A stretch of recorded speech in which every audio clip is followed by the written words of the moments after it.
Bonsoir tout le monde, merci beaucoup d'être venu ce soir et merci beaucoup à la commune de Saint-Gervais et au service culturel pour l'accueil. Je suis ravi d'être là. Je trouve que j'étais venu il y a 10 ans pour une conférence, donc on va voir ce qui s'est passé en 10 ans.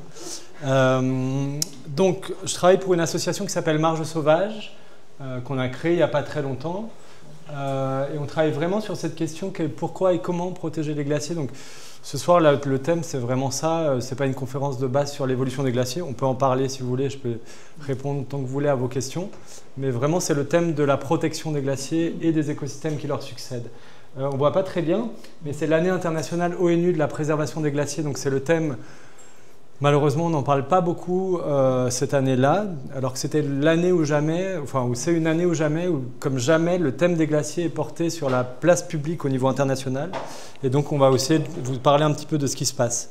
Juste un tout petit clin d'œil au début, je présentais ça il n'y a pas longtemps. Donc mon rapport aux glaciers, moi j'ai grandi à Annemasse, donc dans la vallée de l'Arve, avec les glaciers à 80 km en amont, qui étaient toujours dans le paysage.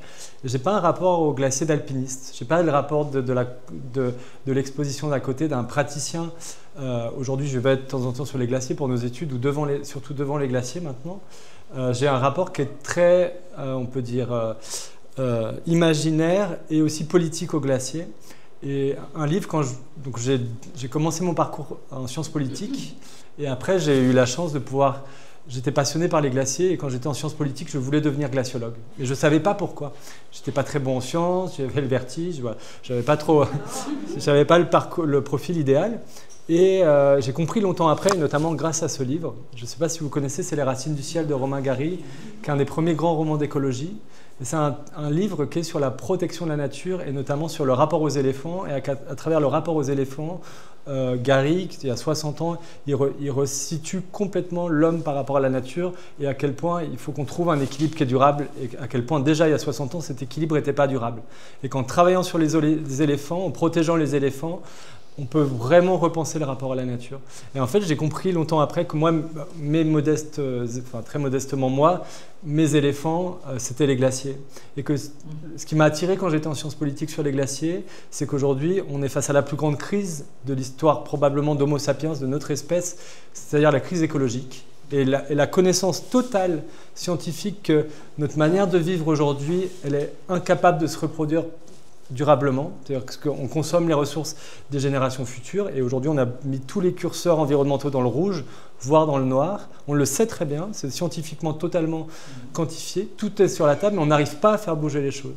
Et donc les glaciers nous permettent de comprendre, et je vois que ça vous intéresse, vous êtes venus ce soir, les enjeux du climat. Les enjeux, parce que pour nous, le dérèglement climatique, ça ne veut pas dire grand-chose. On n'a pas les capteurs perceptibles dans notre peau. Oh, ça va être long si ça saute à chaque fois.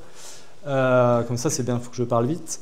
Voilà, on n'arrive pas trop à comprendre les enjeux du dérèglement climatique, les enjeux de l'avenir du cycle de l'eau, de l'accès à l'eau douce dans les territoires, de l'élévation du niveau marin, de la biodiversité, etc. Et les glaciers permettent de tout comprendre.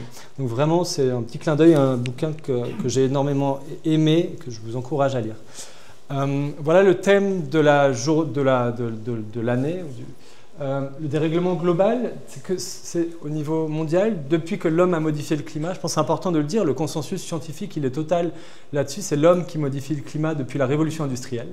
En gros, depuis qu'on a pris beaucoup de carbone dans les sols, qu'on a transformé en énergie, puis qu'on met le carbone dans l'atmosphère, depuis qu'on a enlevé les forêts elles couvraient d'énormes zones sur Terre, les zones humides, etc. C'est l'homme qui a déréglé le thermostat global de 1,3 degré. Pour nous, dans cette pièce, ça ne veut pas dire grand-chose. Si on tournait le thermostat de 1,3 degré, comme je vous dis, on n'a pas les capteurs. Dans les Alpes, c'est un peu plus puissant, parce que ça, c'est la moyenne mondiale, et dans les Alpes, ça va un petit peu plus vite. Voilà ce que ça veut dire dans un paysage. Ici, on est sur la commune de Saint-Gervais. C'est Bionasset derrière. Voilà ce que ça veut dire 1,3 degré pour ce paysage en 150 ans. C'est plus que la moitié du volume de Bionasset qui a disparu. Et au niveau alpin, je vous ai noté ça, juste ce signal-là, c'est 80% du volume initial des glaciers alpins en moins. Donc vous voyez l'hypersensibilité, pour nous ça ne voudrait pas dire grand-chose, 1,3 degré en plus. Pour les glaciers alpins, c'est 80% du volume en moins. Donc on a à peine tourné le thermostat et on a déclenché des cataclysmes environnementaux. Vraiment, comme j'ai un immense basculement écosystémique. Donc les glaciers ne vont pas très bien. Donc les glaciers, je ne détaille pas trop, mais ils naissent des neiges éternelles dans les régions froides de la planète. C'est pas de l'eau qui gèle, hein. Les glaciers, c'est des masses de neige qui s'accumulent et qui se transforment en glace et qui s'écoulent. Donc vous devez avoir des neiges éternelles et ce qu'on appelle une zone d'accumulation de neige en amont d'un glacier. Le tout s'écoule dans une zone un petit peu plus tempérée où là la neige de l'hiver fond et là la glace va fondre et la taille d'un glacier dans le paysage va dépendre de l'énergie qui est ici qui va faire fondre la masse et de l'énergie qui rentre dans le système avec la nouvelle neige. Et en gros, si on a plus de neige qui rentre que de fonte, le glacier va gonfler, il va avancer. Et quand on a plus de fonte, le glacier il perd en épaisseur et il perd en longueur. Donc depuis qu'on a déréglé le climat, évidemment, les glaciers ne sont pas en très bon état et ils perdent en longueur, en épaisseur. Voilà, je pourrais répondre à des questions après sur les glaciers, mais on va parler un petit peu aussi de ce qui arrive après. Le miroir du retrait glaciaire, c'est déjà colossal. Et par exemple, juste un exemple, depuis les années 90 dans le monde, 14 000 nouveaux lacs sont apparus du retrait glaciaire. Donc comme le lac de Bionacé, vous voyez qu'on a mis 2006. Moi, j'ai eu la chance d'aller en 2005 à côté. On touchait la glace dans cette partie-là, le front du glacier, et il y avait une flaque au pied. Aujourd'hui, le flac, c'est devenu un lac incroyable, très beau, mais qui nous montre vertigineusement comment le glacier a fondu. Voilà. Et les conséquences de tout ça, elles sont systémiques. Des fois, les gens viennent en conférence pour les glaciers, disent bon, bah, on va avoir les belles photos, ou alors se faire peur sur l'écologie et l'état de la planète. Et en fait, ils pensent qu'ils ne sont pas connectés au glacier. Chaque vie de chaque être humain depuis qu'Homo sapiens est là, chaque vie aujourd'hui sur Terre dépend totalement des glaciers. Parce que les glaciers, c'est j'en parlerai tout à l'heure, une clé de voûte du système climatique, océanique, du cycle de l'eau. Et la Terre avec les glaciers, elle est d'une certaine manière telle qu'on l'a toujours connue. La Terre sans glacier, elle est beaucoup, beaucoup plus chaude. Mais nous, on n'a jamais vécu sur cette Terre. Ça fait 300 000 ans qu'on est là. Ça fait 3 millions d'années dans l'histoire récente de la Terre qu'il y a des glaciers. Donc nous, dans notre ADN, dans notre histoire génétique, on a toujours vécu avec des grands glaciers. On ne sait pas vivre sans. Donc une des conséquences, par exemple, si vous avez une maison à l'île de Ré ou je sais pas, ou dans le nord de la France où il y a eu des grandes inondations ces dernières années, l'élévation globale du niveau de la mer, en grande partie liée à la fonte des glaciers, c'est plus 23 cm depuis 1900 sur Terre. Donc l'eau, elle disparaît quelque part et elle finit quelque part dans les océans. Donc ça, c'est indéniable. Donc on vit dans une période de doute, hein, où on nous fait croire que les scientifiques ne sont pas d'accord, ou que quand on n'est pas d'accord avec les scientifiques, il ne faut même plus les payer, voire... bref, vous voyez ce que je veux dire. Et donc, en tout cas, tout ça, il y a un consensus scientifique qui est total, c'est quantifié, il y a une connaissance scientifique du monde écologique qui est inédite. Enfin, l'humanité n'a jamais eu autant connaissance de la trajectoire dans laquelle elle va et connaissance aussi que cette trajectoire, elle n'est pas durable. Ce soir, je vais beaucoup vous parler de résultats scientifiques ou de travaux qu'on fait politiques pour protéger les glaciers dans le cadre de ce projet qui s'appelle Ice and Life. Désolé pour l'anglicisme, des fois on fait des projets internationaux puis on met des noms en anglais, mais donc La glace et la vie, qui vise à mieux connaître. Donc c'est un projet qui est scientifique, qui a des partenaires académiques à Zurich, à l'université de Savoie-Mont-Blanc par exemple. Et puis mieux connaître, c'est un objectif, mais le vrai but c'est de mieux préserver. Montrer l'intérêt de ces zones et agir pour préserver. Donc la science sert de socle, mais ce qu'on veut faire surtout, c'est accompagner les territoires et les États, on en parlera après, dans la préservation de ces écosystèmes. Et donc je ne détaille pas, mais on a la chance d'avoir beaucoup de partenaires, aussi des marques de montagne, aussi des territoires. Aujourd'hui, il y a le ministère de la Transition écologique qui soutient le projet et qui nous aide à accompagner le ministère dans les politiques dans les territoires. Voilà, je ne vais pas trop en détail non plus là-dessus. Et puis, on essaie de faire cette boucle qui est assez rare finalement, parce que souvent les gens compartimentent, et les producteurs de connaissances sont des producteurs de connaissances, mais ne font pas la suite de la boucle. Et nous, on essaye très modestement de faire toutes les étapes. Produire de la science, je vous montrerai après ce qu'on fait. Partager les histoires, c'est que de ça dont il est question, hein, c'est comment on raconte une histoire qui peut faire donner envie aux gens d'agir ou pas. Et puis, pour aboutir à des solutions et des actions, parce qu'il faut transformer ça en concret. Je vais commencer un petit peu par vous détailler ce qu'on fait en science et après on verra sur un aspect plus politique, plus action collective qu'on peut mettre en place. Une des premières choses qu'on a fait, c'était de cartographier en France où étaient les glaciers à 200 ans. Dit autrement, c'est où étaient les glaciers avant que l'homme dérégule le climat. Donc, ici à Saint-Gervais, on a des belles peintures, comme ici dans l'espace muséal à côté.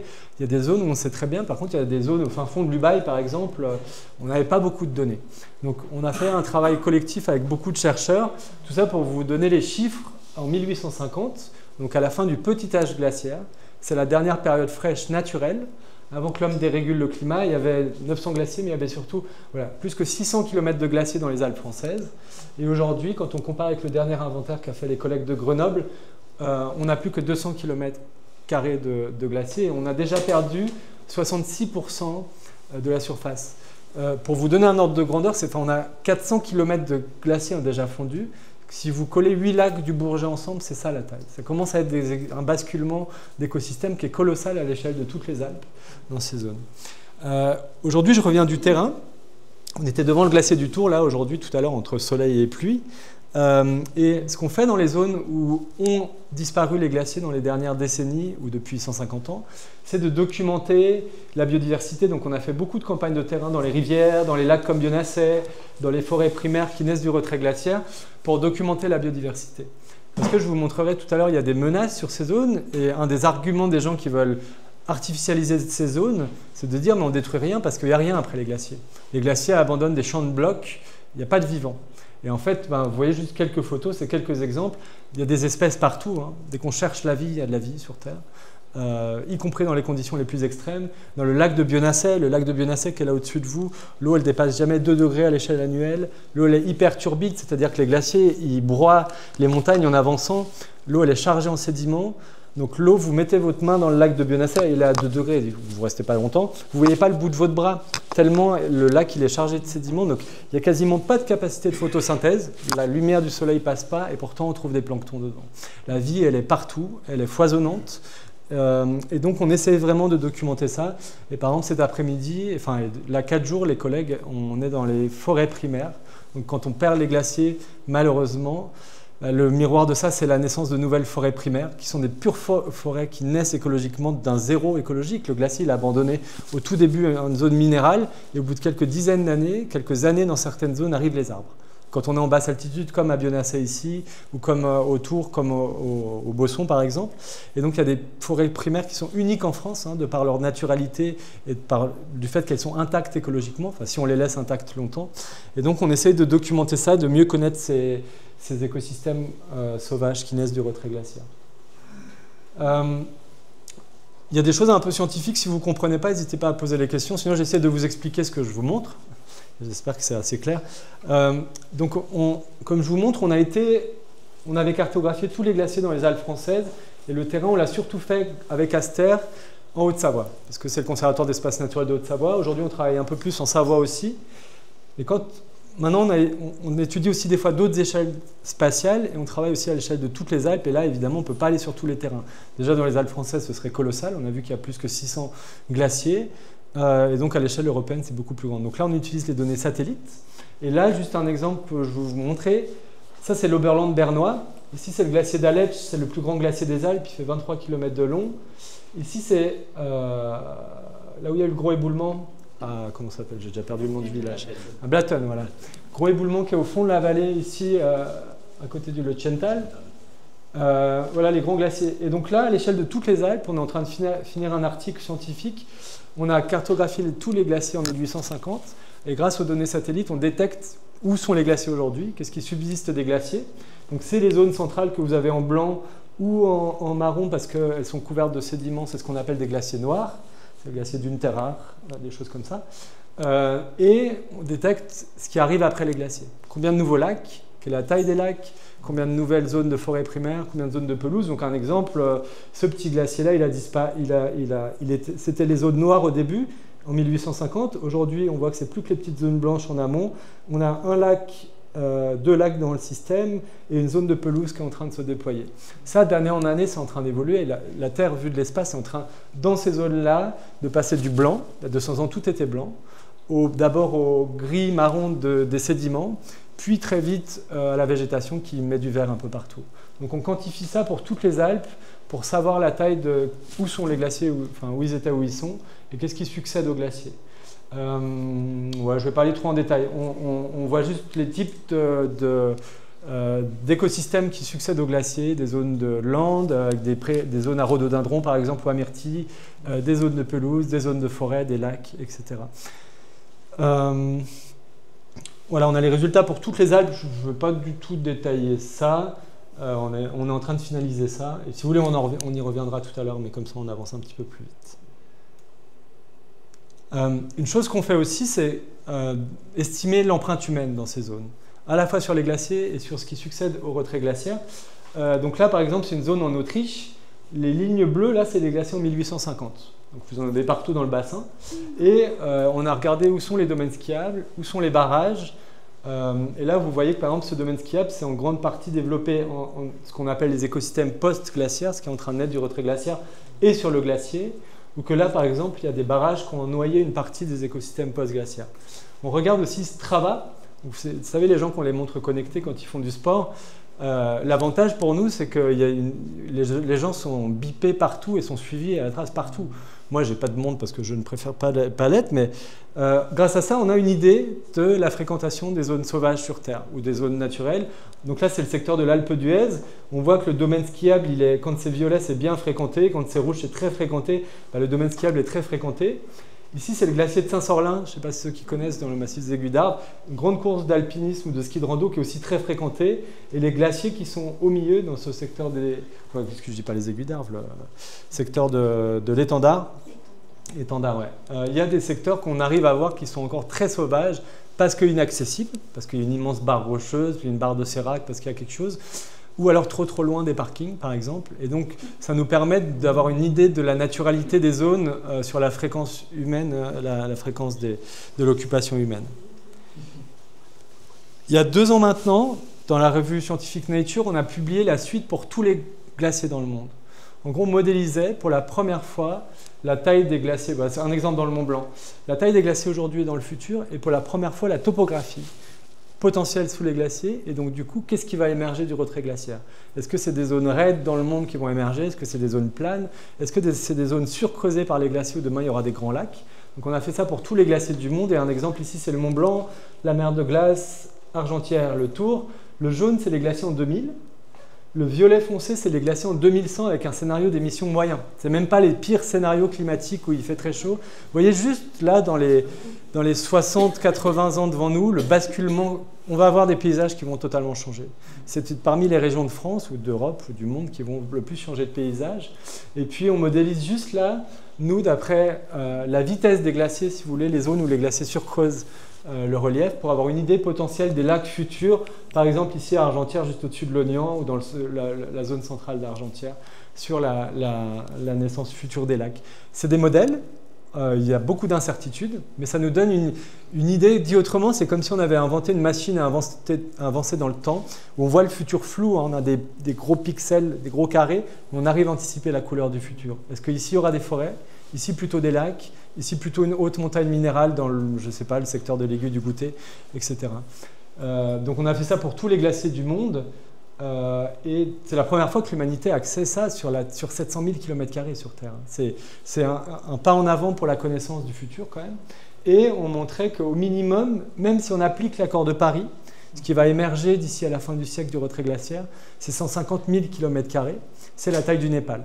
Donc même si on arrive à mettre un gros coup de frein sur les émissions climatiques, l'inertie du changement et le fait qu'on limite à 1,5, donc on réchauffe encore un peu, fait qu'on a quand même des nouvelles zones colossales sur Terre qui vont émerger du retrait glaciaire et qui vont avoir des conséquences dans les territoires sur comment on habite dans ces territoires et ce qu'on peut y faire. Ouais, je ne vais pas trop... Pendant, je vous montre ça quand même. C'est les résultats, là c'est pour les Alpes, donc on a les résultats pour tous les glaciers du monde, pour les 300 000 glaciers, ou par région. Ici, c'est la région des Alpes. Et aujourd'hui, il y a à peu près 1800 km² de glace dans les Alpes, de ce qui reste du petit âge glaciaire. À gauche, c'est en pourcent cette surface d'ici à la fin du siècle si on applique l'accord de Paris. Et à droite, c'est si on est dans les scénarios de très fortes émissions de gaz à effet de serre. En gros, là, il fera très très chaud. Ici, on limite à 1,5 global. Et tout ça pour vous dire que si on limite à 1,5 global, 55% des glaces pourraient demeurer. Donc je pense que c'est important de le dire. Si on arrive par miracle à appliquer l'accord de Paris, parce que tout le monde s'en fout en 2025 à peu près, politiquement, malgré le fait que ce soit l'année des glaciers, qui parle du climat? Écoutez le contexte politique actuel, national, international, local, qui parle encore du climat malheureusement? Mais si on l'applique, cet accord de Paris, chaque jour qui passe le rendra le plus difficile à appliquer, voire impossible, on peut sauver une immense partie des glaces sur Terre, on peut stabiliser le climat, stabiliser le niveau des océans. Et je crois que c'est clé de le dire, on ne l'entend pas assez, hein, mais on est dans une période décisive de 5 à 10 ans pour le futur de la planète. Après ça, on passe des seuils irréversibles sur la fonte des glaciers qui va générer un niveau de marin trop haut, qui va surréchauffer la planète parce que et plein de choses. Je peux vous faire le scénario catastrophe en détail, mais il n'est pas très sympa à connaître, il n'est pas très sympa pour les générations futures. Je pense que c'est quand même important de le dire, et on l'a écrit nous dans Nature, hein, et on le dit aux politiques quand on les voit, on est dans la période décisive, vous êtes dans une voiture qui fonce à fond dans un mur et c'est encore le moment de mettre un coup de volant. Tout le monde s'en fout. Voilà, bref. Et puis le scénario à droite, vous voyez juste, là le vert c'est les écosystèmes terrestres et le bleu c'est les écosystèmes aquatiques, en pourcentage. Et vous voyez que si on va vers un scénario très forte émission, d'ici à la fin du siècle, on va vers l'extinction des glaciers dans les Alpes. Il reste 5% de la surface actuelle, donc plus des petites taches de glace dans les Alpes. Ici à Saint-Gervais, avec le Mont Blanc, vous aurez les dernières taches, parce que c'est les plus hautes, et puis parce que c'est parmi les dernières taches de glace à la fin du siècle. Mais voilà. Et donc, voilà la taille des immenses écosystèmes qui vont naître. Mais je pense que cet exemple du Mont Blanc, il est édifiant, hein. On va vers un changement total des paysages au-dessus de chez nous. Ce qu'on essaie de montrer dans ce projet Ice and Life, c'est que les glaciers, et ce qui arrive après les glaciers, est clé face aux grands défis qu'il y a sur la table. Le grand défi, c'est un peu les retraites et un peu le chômage ou un peu la croissance peut-être. Enfin, mais le grand défi, c'est surtout de stabiliser le climat global et de faire qu'on ait une Terre qui est habitable pour le temps long. Et les glaciers sont ce qu'on appelle un écosystème clé de voûte sur Terre sur les questions du climat. Les glaciers couvrent 10% des terres émergées de la planète de blanc. Si on perd les glaciers sur Terre, la Terre d'elle-même, elle absorbe beaucoup plus de chaleur et la Terre, elle va se surréchauffer d'elle-même. Donc les glaciers stabilisent complètement le climat et donc c'est... Pour les sauver, on a besoin de sauver le climat, et pour sauver le climat, on a besoin de sauver... Enfin, tout est complètement lié, mais c'est une des 5 clés de voûte, si vous voulez, du système climatique terrestre, la présence des glaciers. À défaut de glaciers, c'est vraiment une catastrophe. En aucun cas, c'est une bonne nouvelle de perdre les glaciers. Mais à défaut de glaciers, la naissance de forêts primaires comme ici à Bionnassay, de nouveaux sols, de nouveaux lacs, de nouvelles fjords dans les régions arctiques où il y aura du plancton qui va faire des blooms, ça va séquestrer un peu de carbone. Si on coule du béton en un temps record dans toutes ces zones, et aujourd'hui les compagnies minières essayent de racheter ces zones partout dans le monde, alors pas trop en France, mais ça arrivera peut-être, essayent de racheter ces zones, il n'y aura pas de séquestration de carbone si on bétonne partout. Deuxième chose fondamentale sur le cycle de l'eau, les glaciers sont l'extraordinaire réservoir qui stocke l'eau en hiver et qui, quand ils fondent, en été, redistribue de l'eau à l'aval et qui fait que dans la vallée du Rhône, on est prospère depuis que l'humanité s'est installée dans la vallée du Rhône. Les centrales nucléaires, l'irrigation, le vin, ce que vous voulez. Aujourd'hui, les nouvelles centrales d'EPR, on les place sur le Rhône. Pourquoi au budget? Parce qu'on aura de l'eau, des glaciers pendant des décennies pour avoir de l'énergie en France. L'eau potable à Lyon, c'est une grande partie les nappes phréatiques du Rhône et donc une partie l'eau des glaciers en été. Tout est systémiquement lié à ça, donc on a besoin des glaciers. Et là aussi, rien ne remplace du tout les glaciers fonctionnellement, mais à défaut de glaciers, de moins d'avoir des lacs, d'avoir des zones humides, donc des marécages en montagne, d'avoir des sols en bonne santé en région de montagne comme ça, demain on a des sources en région de montagne et on aura un peu d'eau dans les territoires. Si on bétonne tout, après il y aura des projets partout pour faire des retenues collinaires, on se battra contre, c'est ubuesque. Comment on peut détruire quand la nature fait gratuitement toutes les choses 1000 fois mieux et à côté on nous dit qu'il faut aller couler du béton pour faire des retenues collinaires. Scientifiquement c'est un non-sens. Et puis juste sur la dernière grande... et là aussi... Ouais, ok. Et sur une dernière grande question qui est sur la table pour l'humanité aujourd'hui, mais pas grand monde parle, c'est l'effondrement du vivant. On ne sait pas vivre. On croit qu'on peut aller vivre sur Mars. Enfin, il faudrait qu'Elon Musk parte sur Mars et nous montrer qu'il est capable de survivre plus que 5 minutes. C'est impossible. Il y a un seul endroit dans tout l'univers où on sait qu'il y a de la vie, c'est la planète Terre. Et on a la première espèce qui modifie à tel point tout ça. On est la première espèce qui génère une extinction de masse. Et on ne sait pas vivre sans le vivant, sans les forêts qui nous donnent de l'oxygène, sans les glaciers qui nous donnent de l'eau, qui stabilisent le niveau des océans, etc. Donc la crise n'est pas que climatique. Il ne s'agit pas de trouver de la technologie pour aspirer le carbone dans l'atmosphère. Tant mieux si on avance un peu là-dessus. Moi, je ne crois pas vraiment. La vraie solution, c'est de retrouver un équilibre avec la nature, parce que la nature d'elle-même, elle séquestre, on a vu, du carbone, où elle trouve les solutions. Et donc, les glaciers sont très importants pour... être un habitat pour la biodiversité, pour vraiment des espèces qui sont assez uniques parce qu'habituées spécialisés et adaptés à des conditions uniques, vraiment extrêmes. Et puis, en influant le climat global, le cycle de l'eau, le niveau des océans, etc., les glaciers contribuent à modifier tout. Le fait que ce soit vivable et tempéré à Saint-Gervais, ça dépend des glaciers au niveau mondial. Donc, si on veut préserver l'habitabilité des territoires pour toutes les espèces, y compris nous, Homo sapiens, il faut essayer de préserver les glaciers. Ce que je ne vous ai juste pas dit, c'est que les glaciers, quand je parlais de l'eau tout à l'heure, j'ai oublié de vous dire, ils stockent l'équivalent marin de 66 mètres. C'est-à-dire que si tout fond, si on fait fondre les 2 calottes glaciaires et les 300 000 glaciers sur Terre, le niveau marin global, il augmente de 66 mètres. C'est-à-dire que toutes les cartes du monde que vous connaissez, tout change. Donc aujourd'hui, je vais dire un truc assez politique et je ne vais peut-être pas me faire que des copains.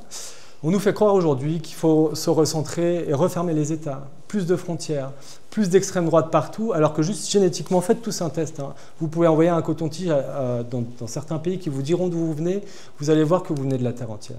Et que c'est votre immense richesse génétique. Le plus vous avez un patrimoine génétique diversifié, le plus vous serez résilient et vos descendants. Ça, c'est la biologie qui le dit, hein, ce n'est pas une vue de l'esprit. Le plus vous serez résilient. L'avenir de l'humanité, avec un niveau marin qui va augmenter à mesure qu'on va faire monter les océans, c'est la migration. L'avenir de l'humanité, ce n'est pas de s'enfermer les frontières avec des miradors, parce que les gens qui font ça seront ceux qui seront en mouvement dans le futur. Donc c'est juste un mot politique pour vous dire que, en tout cas la réponse aujourd'hui du monde entier, hein, de faire remonter les extrêmes droites partout, y compris dans les plus grandes démocraties du monde, c'est les égouts qui remontent. Hein. Mais derrière, il n'y a rien. Écologiquement, je veux dire, quand ces gens-là seront en migration climatique, bref, je pense que c'est important de le dire. Juste un mot là-dessus sur ces nouveaux écosystèmes qui naissent du retrait glaciaire. À défaut de glaciers, ces écosystèmes sont hyper importants pour être des sanctuaires et des refuges de la biodiversité. Donc on vit dans un contexte de 6e extinction de masse, et ce qui se forme du retrait glaciaire, c'est dommage, mais on a des écosystèmes qui ont une immense valeur écologique. C'est les rivières les plus pures de France, parce qu'elles n'ont pas été artificialisées, polluées, il n'y a pas eu de rejet de pollution, plein de choses qu'on va trouver à peu près partout dans toutes les rivières de France. Le lac de Bionasset, en relatif, c'est un des lacs les plus purs au monde, parce qu'il a une histoire écologique très très jeune et qu'il est en libre évolution écologique pour l'instant. Et la forêt, c'est une des seules forêts primaires d'Europe occidentale. Allez-y. Est-ce que cette pureté, vous l'avez constatée? On fait des analyses chimiques. On entend beaucoup dire que l'air transporte du tas de choses. Oui, bien sûr. C'est juste, ouais. Donc on fait des analyses chimiques dans les lacs, par exemple. On va étudier aussi les polluants ou les plastiques ou des choses comme ça. Et on peut juste dire que si vous voulez, schématiquement, toute la zone centrale ici, en raison du dérèglement climatique, toute la zone à gauche et à droite, elle est émergée depuis 11 000 ans. Ça fait 11 000 ans qu'ici, il y a un développement d'écosystèmes dans cette zone et dans cette zone. Donc d'abord, l'écosystème, il s'est développé du retrait glaciaire de la dernière glaciation il y a 11 000 ans. D'abord, c'est très naturel, et puis après arrive l'homme dans le Val-Montjoie et arrive l'homme dans la vallée de l'Arve, qui commence à domestiquer la nature et les écosystèmes. Et donc on appelle ça des vieux socio-écosystèmes. Le sol, il est profond, l'histoire écologique, elle est ancienne, et l'histoire humaine, elle est aussi ancienne. On va trouver des traces humaines de l'arrivée des vaches, de l'arrivée des moutons, de la chasse, de plein de choses. Et on va retrouver des traces de polluants atmosphériques, et notamment, par exemple, les Romains utilisaient beaucoup le plomb. Et donc, on va trouver des pics de plomb quand on étudie des carottes sédimentaires dans les lacs, le lac d'Anterne, le lac du Brévent.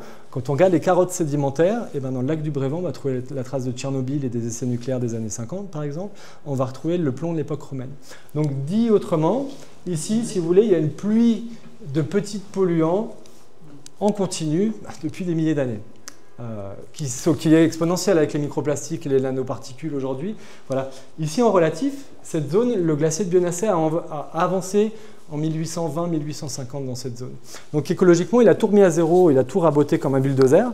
Et donc, cette zone-là qui a émergé de forêt, elle ressemble à celle-là. Mais celle-là, ça fait 11 000 ans qu'elle se développe. Alors, les arbres, ils n'ont pas 11 000 ans, il y a du turnover, etc. Mais celle-là, ça fait très longtemps, vous aurez des sols profonds et une histoire ancienne. Ici, les arbres et la forêt, il y a 100 ans. On a des traces du glacier il y a 100 ans, on a les photos, et donc il y a quelque chose de tout nouveau. Et donc en relatif, il y a aussi depuis 100 ans des retombées atmosphériques, mais c'est un petit peu moins qu'ailleurs. Voilà. Et le lac qui est né en 2006, on a encore moins de retombées atmosphériques. Voilà. Donc on essaye de dire, vous avez compris qu'il faut les préserver, à la fois les glaciers et les écosystèmes qui leur succèdent, parce qu'ils sont très importants pour le fonctionnement de la planète et des territoires. Et souvent, les gens disent, mais il n'y a pas vraiment de menaces. Vous voulez protéger la haute montagne sauvage, mais à part les alpinistes, il n'y a pas beaucoup de menaces. Et je vous donne juste quelques exemples. Ça, c'est une mine en Asie centrale, au Kyrgyzstan, où on détruit les glaciers à la pelleteuse et à la dynamite en temps réel. Donc, au moment où on parle, là, ils sont en train de dynamiter le glacier pour arriver encore plus vite au filon d'or qui est dessous. Mais aujourd'hui, les compagnies minières dans le monde, aux États-Unis, au Canada, en Amérique du Sud, en Asie centrale, rachètent ces zones.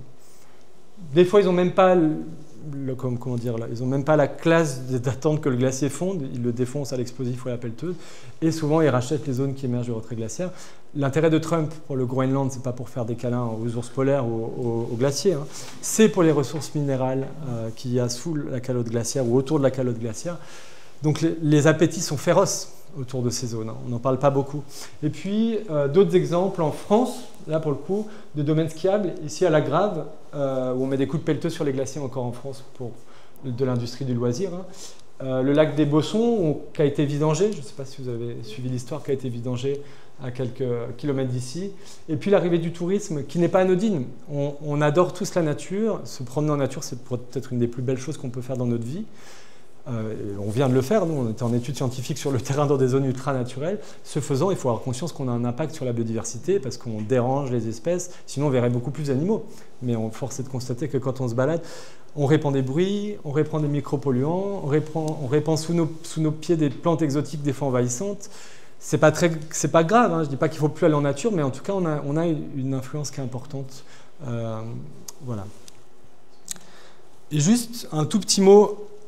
En plus des arguments que je vous ai dit jusqu'à maintenant, quand on regarde la naturalité de la planète, l'état des écosystèmes sur Terre, il y a des grandes cartes comme ça qui s'appellent les cartes de l'empreinte humaine, où ils regardent avec les satellites, avec les données de vos téléphones, les données de vos montres, les données de tout ce que vous voulez, quelles sont les zones fréquentées par les humains, modifiées par les humains. Donc en rouge, elles sont modifiées rouge-orange, et en verte, elles sont encore sauvages. Regardez la carte du monde, et regardez la carte de l'Europe. Il reste quasiment plus rien de non modifiés et de non dégradés en Europe. Il reste quelques pixels verts, je ne sais pas si vous les voyez. Il reste quelques pixels verts. Et qu'est-ce que c'est que ces pixels verts? C'est ça. C'est la haute montagne glaciaire et post-glaciaire. C'est les zones où on n'a pas mis. Et donc, aujourd'hui, par exemple, en Suisse, la Suisse s'est engagée à sortir de l'accord de Paris. Qu'est-ce que je dis? La Suisse qui ne respecte pas l'accord de Paris doit appliquer, doit essayer. La Suisse s'est engagée à sortir du nucléaire après Fukushima. C'est bien, c'est pas bien. En tout cas, il faut trouver des solutions pour produire de l'énergie. Aujourd'hui, il y a 10 gros projets de barrages en Suisse dans les derniers pixels verts.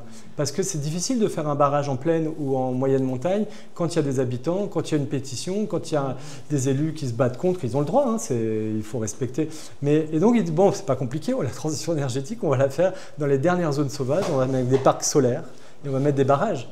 Et nous, on dit, c'est dommage quand même, on va dégommer, ce faisant, les dernières zones sauvages de Suisse ou d'Europe quand on voit les pixels verts. Et si l'humanité pense qu'elle peut faire la transition énergétique une fois de plus en mangeant les ressources naturelles des générations futures et en détruisant les dernières zones intactes, je crois qu'elle n'a pas compris la crise auquel elle a affaire, l'humanité. Donc on essaie de... Bon, en Suisse, c'est difficile, hein, mais on essaie d'argumenter et de dire allez faire vos barrages ailleurs, allez mettre vos parcs solaires ailleurs, parce que regardez les pixels rouges, il y en a beaucoup en Suisse. Commencez par mettre sur les toits. Enfin, juste pour la blague, je parle avec quelqu'un qui travaille sur l'énergie en ce moment en Haute-Savoie, et il me dit tout content, on va aller prospecter dans le massif du Mont-Blanc pour voir si... Il sait que je travaille dans la protection de ces secteurs-là, mais potentiellement, on ne pourrait pas mettre des nouveaux lieux de production énergétique dans le cœur du massif du Mont-Blanc. Mais je lui dis, mais tu sais qu'aujourd'hui, déjà, c'est un site classé.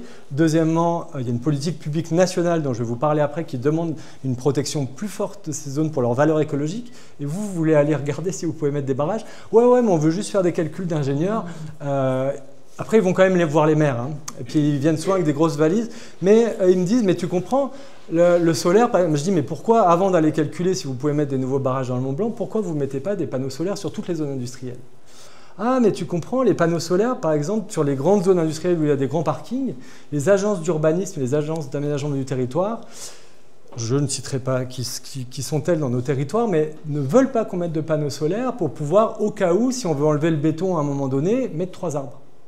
Donc pour se donner le droit de mettre 3 arbres à la place des grands parkings, enfin on va laisser les parkings parce qu'on va laisser ces centres commerciaux, on ne parle pas de les démanteler, mais au cas où si on veut enlever le tout béton et mettre 4 arbres pour se donner bonne conscience, on ne met pas de parc solaire sur les parkings. Parce que si on met un parc solaire, il ne faut pas toucher pendant 30 ans pour que ce soit rentable. Donc vous voyez les logiques quand même, on en est à ne pas toucher les zones qu'on a dégradées, parce que si jamais on veut y pousser trois espèces qu'on aura fait venir de l'autre bout du monde, donc on va aller s'attaquer aux dernières zones sauvages. Enfin voilà, donc on essaie de discuter à base d'arguments scientifiques contre cela. Bon, maintenant j'arrive sur les solutions et sur les enjeux politiques. Si on sait qu'on doit agir pour les glaciers, c'est l'année des glaciers, ce qu'il faut faire dans cette salle ou partout, c'est agir pour le climat. On sait très bien que ça ne dépend pas que de nous, on est une goutte d'eau dans un océan de quelques milliards de personnes, et la trajectoire climatique de la planète. Mais je pense juste que c'est important de dire, et je l'ai dit tout à l'heure, qu'il n'est pas trop tard si on applique l'accord de Paris, et on le montrait dans l'article de Nature, pour sauver une immense partie des masses de glace sur Terre. Et que ce faisant, on stabilisera l'habitabilité des territoires ou le niveau global des océans. Et donc, je pense que c'est important de voir, peut-être, et c'est ce qui m'avait, en tant que jeune qui faisait Sciences Po, attiré par les glaciers, on a besoin d'alliés pour agir sur le climat. On n'arrive pas à prendre conscience de la gravité de la situation et qu'on est en train de passer des seuils irréversibles. On a besoin d'alliés. Et là, pour le coup, les glaciers sont peut-être nos meilleurs alliés dans la nature pour comprendre la vitesse, pour comprendre l'ampleur, pour comprendre la gravité. Et donc, on avait écrit un article aussi sur les glaciers du patrimoine mondial dans le monde pour dire que les glaciers peuvent être vraiment utilisés comme ce qu'on appelle en écologie une espèce étendard.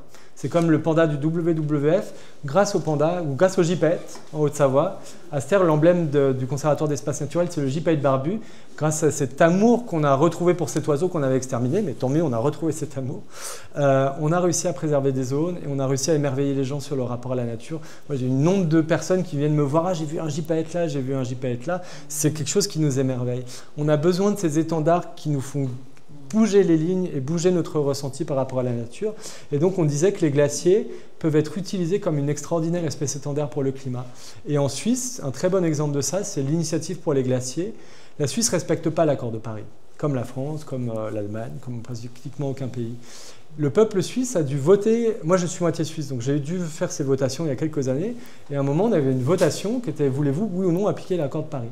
Et le peuple suisse, avec la pression du monde économique et de l'extrême droite, parce qu'il faut dire que d'où viennent les choses, hein, qui ont peur de perdre la croissance, qui ont peur de perdre leur bulle de prospérité. Juste sans glacier, la Suisse, il n'y a pas de prospérité. Hein. Au coût de l'énergie actuelle, s'il n'y a pas l'hydroélectricité en Suisse, s'il n'y a pas l'eau potable en Suisse grâce au glacier, ils vont l'acheter très très cher à l'autre bout du monde et ils iront négocier avec Poutine.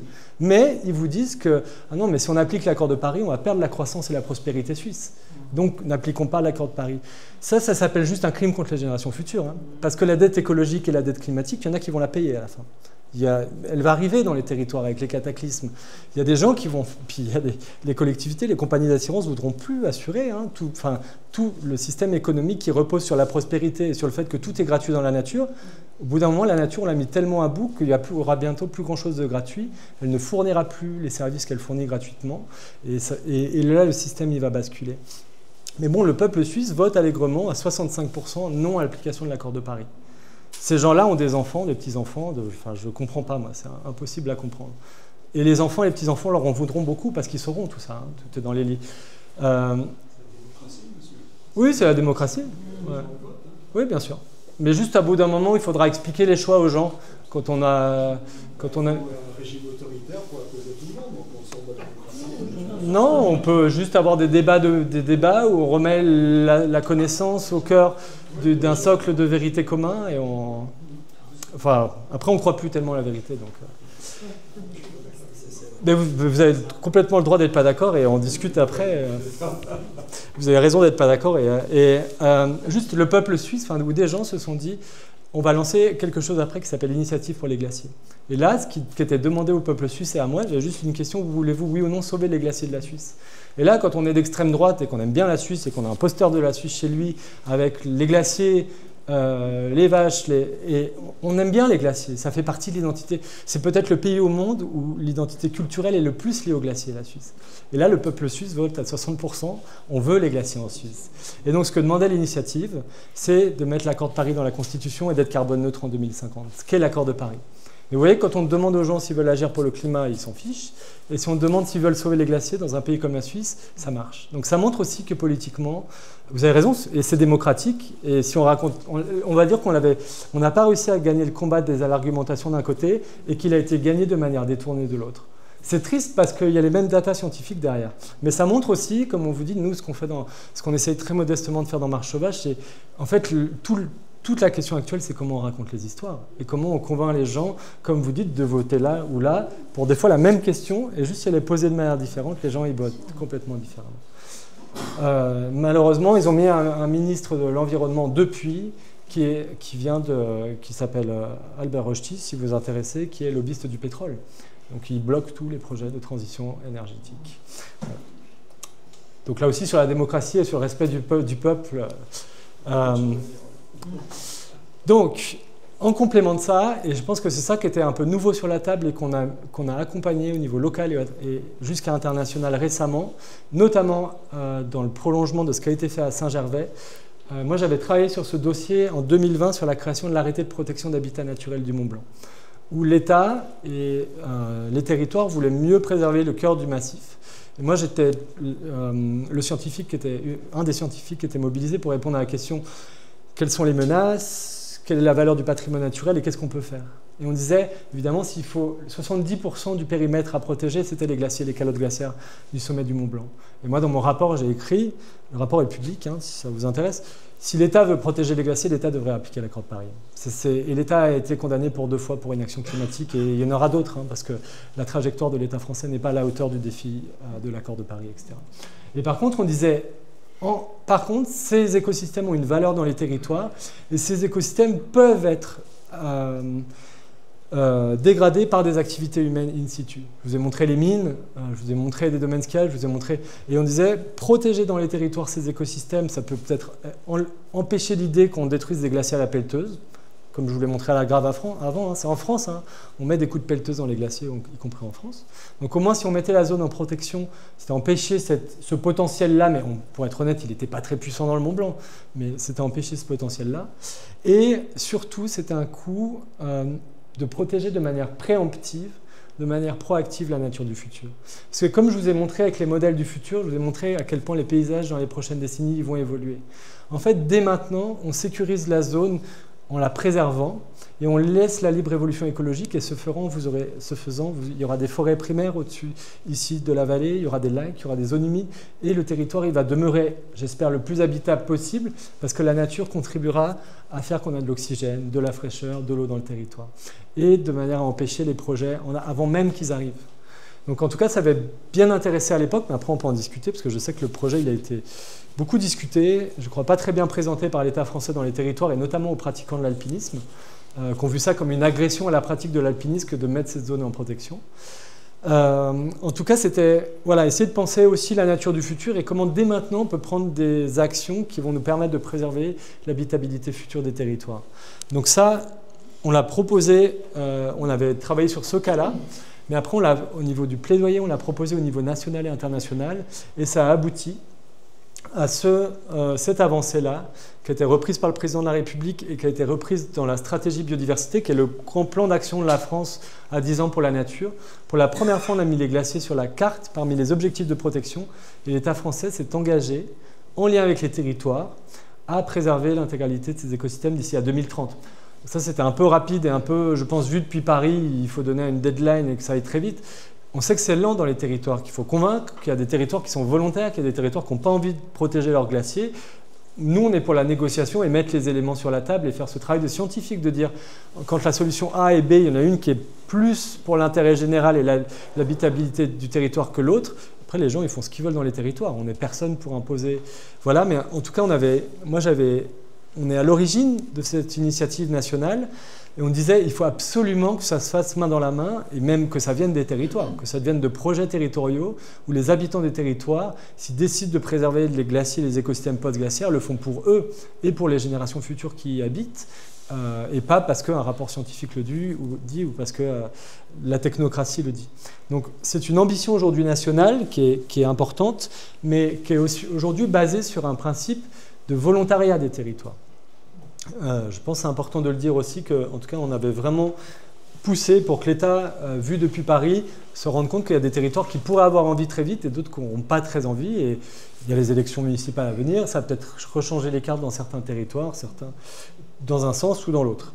Je vous partage un exemple qu'on a nous mis en place dans un territoire qui avait le désir d'agir. C'est Bourg-Saint-Maurice, donc à vol d'oiseau, c'est à 15 km au sud d'ici, donc en Savoie. Ce territoire, il voyait lui l'intérêt. Il voyait l'intérêt de protéger le sud du Mont-Blanc qui n'était pas protégé, donc c'est le secteur de l'Aiguille des Glaciers, refuge Robert Blanc, ville des Glaciers que vous avez là. Il voyait l'intérêt d'améliorer un petit peu la protection de cette zone et il voyait aussi l'intérêt politique de réunir les gens, les habitants, les enfants du territoire dans la fierté de prendre soin des derniers glaciers de leur commune, de la dernière masse d'eau pérenne qu'ils ont sur leur commune comme ça, et c'était un geste aussi pour les générations futures. Donc on les a accompagnés dans un processus où on a travaillé avec le conseil municipal des enfants. C'est les enfants qui ont voulu travailler sur les glaciers. Donc on a travaillé et on a été auditionnés, on les a formés sur qu'est-ce qu'un glacier, qu'est-ce qu'il y a après les glaciers.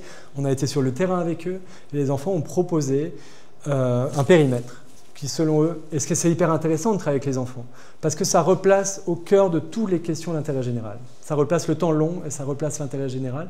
Et les enfants, ils ont écrit une lettre publique qui était « Nous, on veut des glaciers dans le futur et on veut que ces zones soient préservées ». On a fait un festival, mais j'en reparle juste après, et on a fait la première convention d'un territoire pour les glaciers, à ma connaissance, au monde. C'est l'année des glaciers, il devrait se passer ça dans plein de territoires dans le monde, mais on essaie de voir ce qui se passe et il se passe à peu près rien. En gros, l'idée, c'est un peu comme la Convention pour le climat. L'idée, c'est de dire si des gens, cette assemblée-là ce soir, si on se voyait plusieurs fois et que vous êtes d'abord formés et qu'après on vous laisse discuter ensemble et travailler, vous allez trouver beaucoup de solutions et vous allez trouver des solutions qui sont au cœur de l'intérêt général parce que vous allez co-construire des consensus et vous allez être les meilleurs aussi pour savoir les enjeux de votre territoire et les meilleurs pour après faire appliquer les choses et décliner les choses. Et vous allez devenir les ambassadeurs et les gardiens des glaciers. Donc on a fait ça avec une quinzaine d'habitants à Bourg-Saint-Maurice qui étaient volontaires.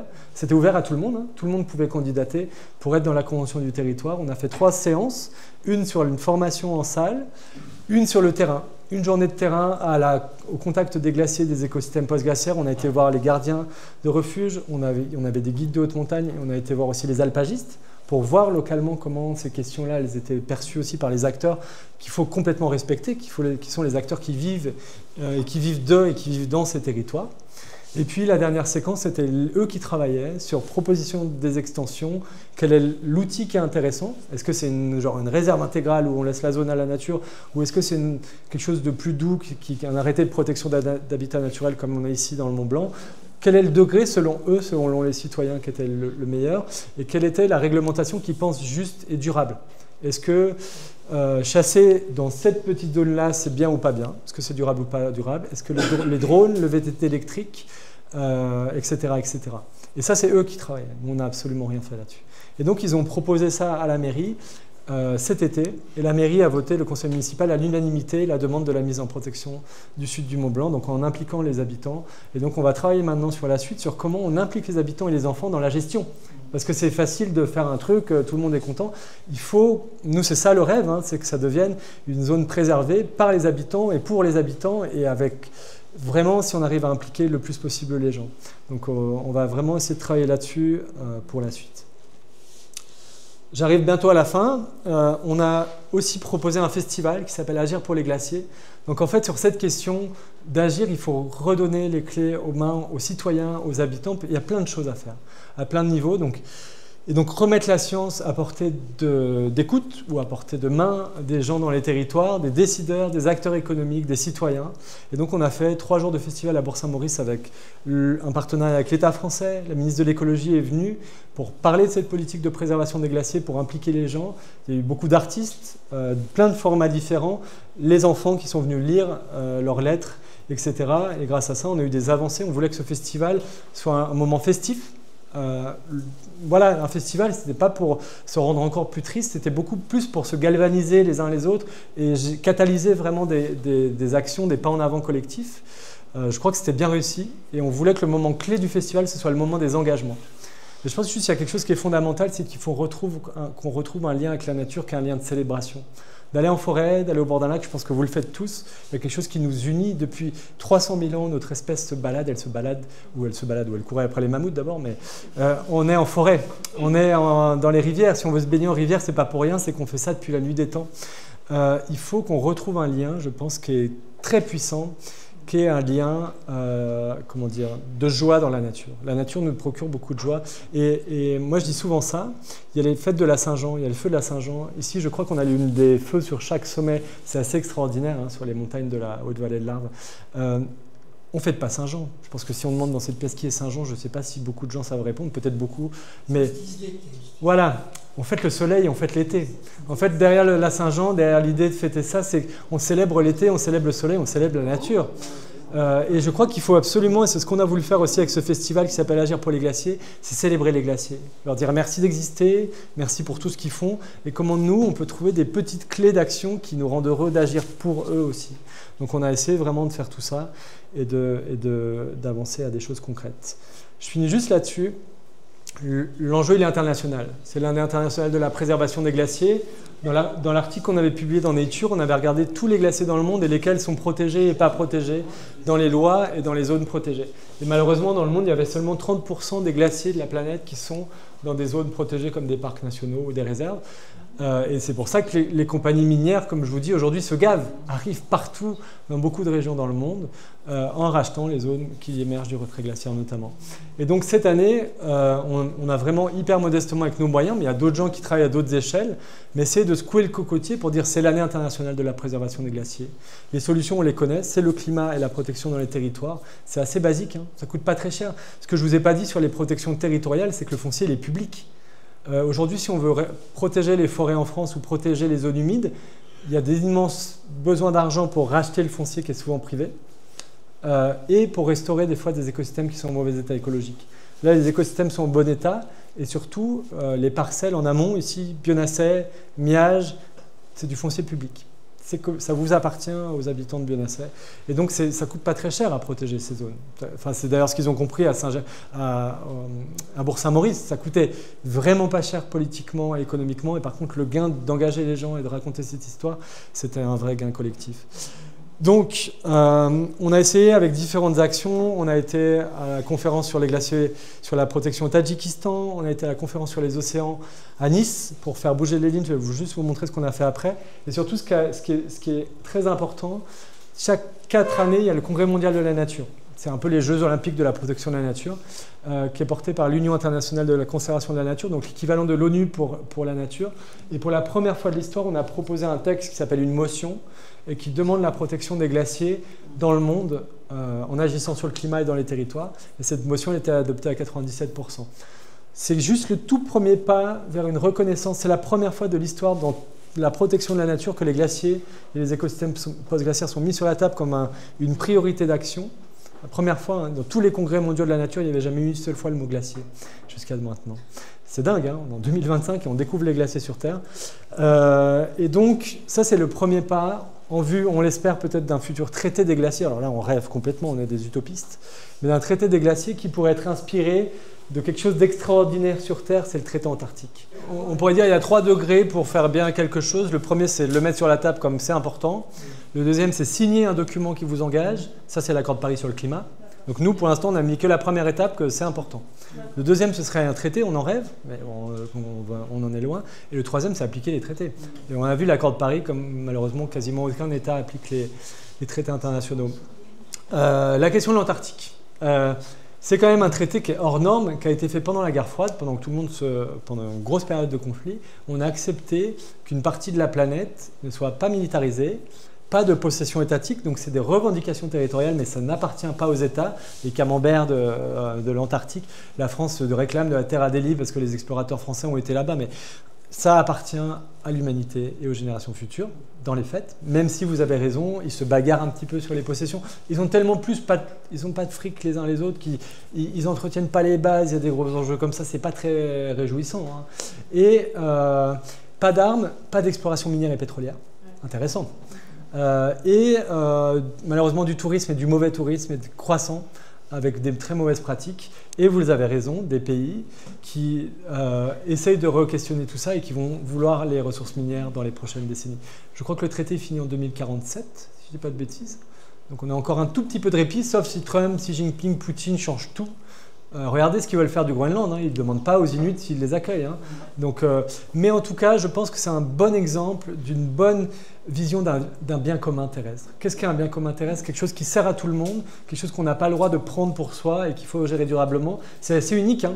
Il vient d'être signé aussi le traité de la haute mer. Je ne sais pas si vous entendez parler de ces traités internationaux. Donc sur les océans extra-zones territoriales, ça n'empêche pas Trump de lancer du deep sea mining, les compagnies minières, etc. Il y a ces traités dans l'espace, il y a des traités, mais les traités sont pas très puissants malheureusement, il faut les appliquer. Mais en tout cas, ce traité antarctique qui n'est pas très puissant et qui a aussi ses points faibles, c'est quand même un vrai pas en avant, je pense, sur une vision d'un bien commun. Et dans l'article de Nature, on avait dit, est-ce qu'on ne s'inspirerait pas du traité antarctique sur tous les glaciers du monde, en disant juste pas d'armes. Regardez ce qui se passe entre l'Inde et le Népal sur des zones glaciaires aussi, hein, où ils se boutent sur la gueule dans ces zones. Pas d'armes, pas d'exploration minière et pétrolière, et on laisse ces zones en libre évolution écologique pour les générations futures. Elles nous donneront des solutions sur les enjeux du climat, de l'eau douce, de l'habitabilité des territoires. Pour l'instant, on n'a aucune audience là-dessus, mais bon, on continue à croire que l'impossible peut... Enfin, il faut tenter d'essayer. Donc là, c'est juste la première étape, qui est une reconnaissance pour la première fois internationale qu'il y a un intérêt là-dessus. Après, le traité, il y a peut-être 2 ans de négociation ou 40 ans où ce sera trop tard. On fait tout pour. Hein. On a essayé, nous, de parler avec les équipes du président Macron pour qu'ils portent ça au niveau international. On a réussi à les convaincre au niveau national de s'engager à mieux protéger les glaciers. Est-ce que la France ne pourrait pas prendre un leadership international? Ce n'est pas si facile. Mais Macron, je ne sais pas si vous avez vu, moi je ne sais pas quelqu'un que j'ai spécialement enfin je ne vais pas se filmer ce soir, mais que j'ai particulièrement dans mon estime eu égard à sa politique environnementale depuis 10 ans. Par contre sur les glaciers on a avancé dans le bon sens, c'est un des seuls pays au monde hein, récemment, et par contre c'est un des seuls chefs d'État qui a été récemment au Groenland. Il a juste été faire un coucou à Donald Trump pour dire qu'il y avait une communauté internationale, qu'il y a aussi de la réglementation, ce qui n'empêchera peut-être pas les gens cinglés de faire n'importe quoi. Hein. Mais en tout cas, sur cette question des pôles et sur cette question de la cryosphère, la France a une voix un petit peu à part dans le monde et on essaye de faire bouger tout ça. Je finis juste là-dessus, c'est fini. En fait, toute la question de ce soir et que vous avez mis, c'est comment on rend désirable tout ça. Comment on donne envie aux gens d'agir pour les glaciers, de préserver le glacier de Bionasset et pour ce faire, on a besoin d'impliquer les habitants, les citoyens, de réenchanter ce rapport à la nature. Et on a besoin de gens qui émerveillent aussi. On a besoin d'implication de la société civile. Et donc on a lancé, nous, là, pendant l'UNOC, donc la conférence de l'ONU sur les océans qui était à Nice. Il y avait des événements sur la cryosphère, donc sur les glaciers.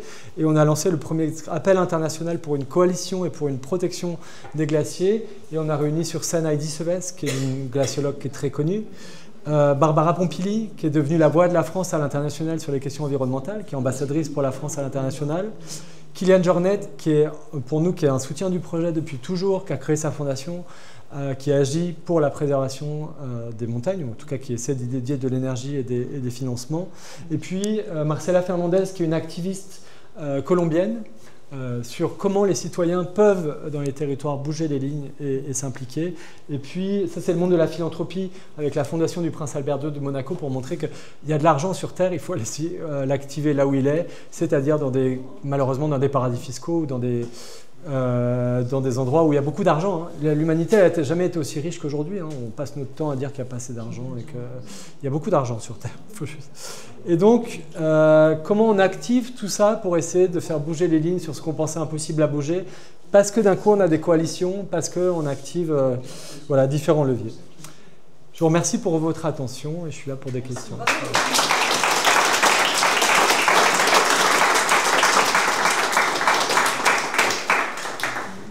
Moi, j'ai souvent cette question-là en conférence, c'est oui, mais il y a les Chinois, oui, mais il y a les Américains. En fait, déjà, il faut qu'on fasse bien nous. On vit dans des territoires de montagne, vous vivez proche des glaciers. Aujourd'hui, malheureusement, la France n'est pas à la hauteur du défi climatique et écologique. On a mieux à faire. Ça fait du bien de faire mieux. Ça rend heureux hein, d'agir pour la nature. Et je pense que si on regarde l'autre bout du monde... Moi, je dis tout le temps ça. Quand vous étiez en classe, quelle que soit votre classe, probablement que dans votre classe, il y avait des meilleurs que vous, des pires que vous. Et quand vous alliez voir vos parents, vous aviez 2 choix. Soit vous dites que vous n'avez pas fait vos devoirs et vous avez des mauvaises notes. Oui, mais lui, il est pire que moi, donc je ne vois pas pourquoi moi je le ferais parce qu'il y avait pire. Soit vous regardez celle ou celui qui était meilleur que vous en disant moi j'aimerais être comme lui il m'inspire et ça me fait aller vers l'avant. Je pense qu'il faut que l'humanité elle regarde ceux qui font le mieux. On a besoin de pays leaders, on a besoin de territoires leaders, on a besoin... Bourg-Saint-Maurice, c'est le seul territoire à ma connaissance, il y en aura peut-être d'autres, mais j'ai rien vu émerger de l'année des glaciers. J'étais au Tadjikistan dans une conférence sur l'année des glaciers, il ne s'est passé rien. Bourg-Saint-Maurice est une des seules communes au monde, ça les rend heureux et fiers. Comment on peut montrer par l'exemple qu'il y a des choses à faire? Il y aura toujours pire. Et si on cherche des exemples pires pour ne pas agir, pour ne pas changer de voiture, je ne sais pas, on trouvera toujours pire. C'est pour moi beaucoup plus une histoire d'état d'esprit que de... Voilà, si on cherche des excuses, il est déjà trop tard. Il est presque trop tard et on ne bougera pas beaucoup. La montagne reste quand même un terrain de jeu. On essaye vraiment de travailler là-dessus, nous, sur changer ce regard sur la nature, aller un peu moins vite, moins performer, et regarder les oiseaux, regarder les arbres. Voilà, mais qu'est-ce que je veux dire là-dessus? Moi, des fois, il y a des fois des tensions avec les guides de haute montagne ou avec les alpinistes qui me disent « mais laisse-nous faire nos courses d'alpinistes, tu nous embêtes ». Enfin, nous, on ne dit pas qu'il faut interdire l'alpinisme, on dit juste que la montagne n'est pas qu'un terrain de jeu. Et que c'est d'abord un habitat pour des espèces toute l'année avant d'être un terrain d'aventure humaine pour quelques heures et d'émerveillement et de plein de choses. Moi, je suis persuadé, quand on discute avec les guides ou les alpinistes, que mieux connaître la nature et avoir des meilleures pratiques, c'est-à-dire éviter des zones fragiles, rester sur les sentiers le plus possible, trouver des bonnes pratiques, déjà ça rend heureux. Et je suis persuadé quand je discute avec les guides ou avec le syndicat national des guides que ça peut donner une nouvelle dimension à ce métier qui va lui donner, je crois, peut-être, c'est mon avis subjectif, hein, mais un nouveau souffle. Je pense que les guides sont nés d'une histoire, d'une conquête de la montagne. Il suffit de voir la terminologie, hein, il fallait conquérir les sommets, donc sur une question de conquête et de pratiques sportives et de sécurité. Comme les refuges de montagne, pratiques sportives et sécurité. Moi, je suis persuadé qu'il y a une troisième voie qui doit se greffer à ça et qui doit s'additionner aux deux autres. Je ne dis pas qu'il faut arrêter de faire du sport et arrêter de mettre les gens en sécurité, continuons ça. En fait, les gardiens de refuge et les guides et les femmes qui accompagnent les gens sont les personnes qui sont les passeurs du sauvage. Vous emmenez les gens dans les endroits les plus sauvages de France. Et sensibilisez-vous à ça. Reconnaissez les oiseaux, les arbres, parce que ça vous émerveillera et ça vous rendra très heureux en tant que guide ou alpiniste. Et si vous partagez ça aux gens, je crois que vous avez le meilleur métier, un des plus beaux métiers du monde, vous êtes les passeurs du sauvage. Et vous préservez le sauvage. J'en parlais avec Vivian Bruchet, je ne sais pas si vous connaissez, qui est une des stars de la pentraide aujourd'hui dans le monde, hein, qui est skieur à Chamonix, Vivian Bruchet, vraiment des grands skieurs aujourd'hui. Je lui racontais ces histoires de, bah voilà, là c'est Ferpecq en Suisse, dans le Val d'Airain. Il y avait le glacier sur la photo il y a 100 ans. Aujourd'hui, il y a une forêt primaire, il y a une rivière complètement sauvage. Et Vivian, qui passe sa vie dans ces gens-là, il est guide de montagne, il est prof à l'ENSA, il est skieur professionnel. Il m'a dit, mais j'avais jamais vu ces écosystèmes comme ça. J'avais jamais vu cette nature primaire que tu me racontes, c'est fou. Et donc, je pense que ça a contribué à commencer à changer son rapport. Et j'espère qu'il prendra le relais, comme Kylian Jornet, pour devenir des passeurs de ce monde-là. Mais c'est sûr qu'on essaye d'empêcher que ce soit un terrain de jeu. Ce pourquoi, par exemple, on n'est pas associé avec l'Ultra Trail du Mont Blanc. Je ne partage pas l'idée qu'on vienne du monde entier en avion pour courir dans une zone qu'on ne connaît pas et qu'on dégrade, en fait. Enfin, donc, Concrètement, quelles sont vos actions? Merci pour votre question, très bonne question. Et désolé pour moi, je baigne tellement dedans que j'ai l'impression que c'est limpide et ça n'est pas forcément pour tout le long. En fait, nous, on prône vraiment, et je dis ça, moi, c'est mon travail de scientifique et de citoyen de proposer ça. Après, les gens, ils en font ce qu'ils veulent. Hein. Moi, je dis que je fais de la politique dans le sens où on met des données scientifiques au cœur du débat politique démocratique pour éclairer le débat. Après, le débat, si on perd les élections, comme vous dites, c'est la démocratie. C'est dommage, mais... En tout cas, on prône une idée que le plus possible dans ces zones, c'est la libre évolution écologique. En gros, la nature, c'est pas tellement à nous de décider s'il y a un glacier, pas un glacier, demain un lac, s'il faut le vidanger, pas le vidanger, une forêt, comment on l'exploite, etc. La nature d'elle-même, elle trouve les bons équilibres. En fait, une forêt se développe quand il y a un équilibre écologique qui permet à une forêt de se développer, sinon il n'y a pas de forêt, ça ne sert à rien de planter des arbres.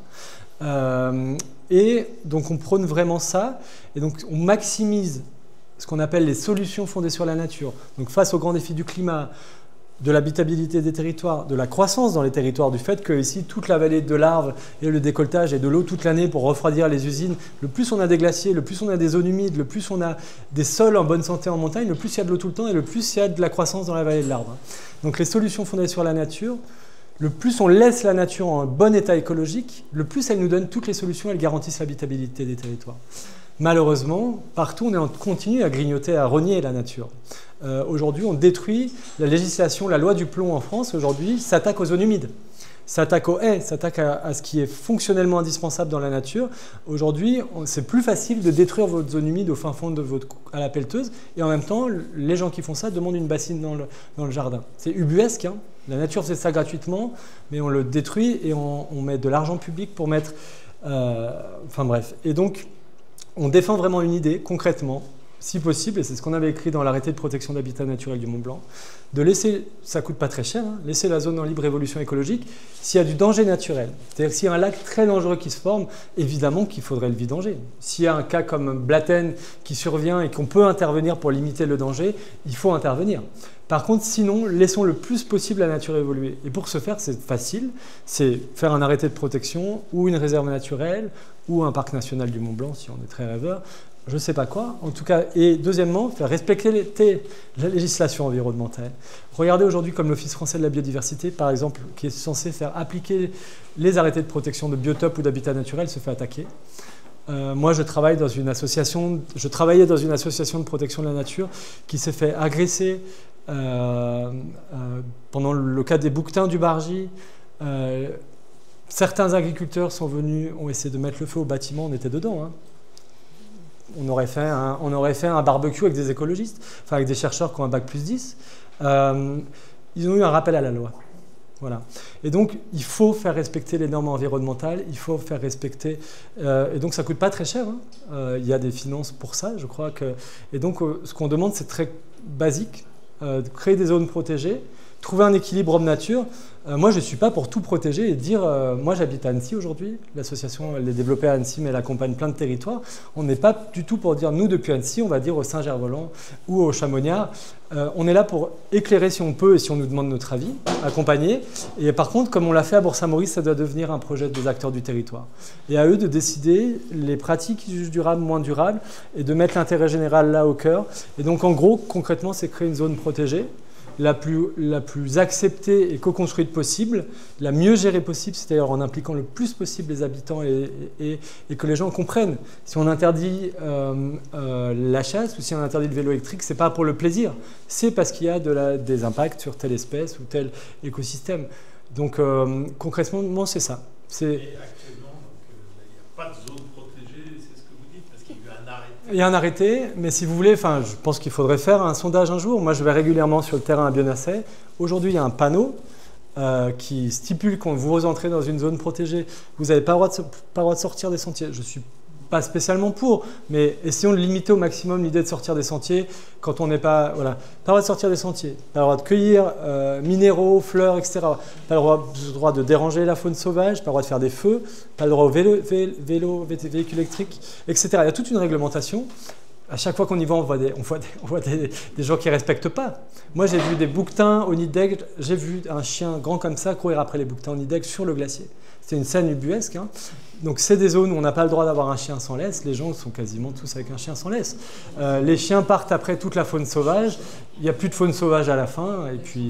Et donc, en fait, ce qu'on aimerait, c'est juste qu'il y a un petit peu de cohérence et qu'il y a de l'application des normes environnementales quand elles sont là et qu'elles soient le mieux co-construites et co-acceptées possible et qu'on comprenne que ce n'est pas pour le plaisir de gens, d'écologistes ou c'est juste pour l'habitabilité du territoire, que c'est très très bien d'avoir des zones en amont de nos territoires qui sont en nature, en bon état naturel, et grâce à ça on a de la fraîcheur, on a de l'eau, on a de la biodiversité, vous avez des tomates sur le balcon parce que vous aurez des insectes. Si on détruit tout là-haut comme on a détruit ailleurs, ça va... Donc c'est assez basique. Ça ne coûte pas très cher, comme je dis, le foncier est public, ça ne coûte pas très cher.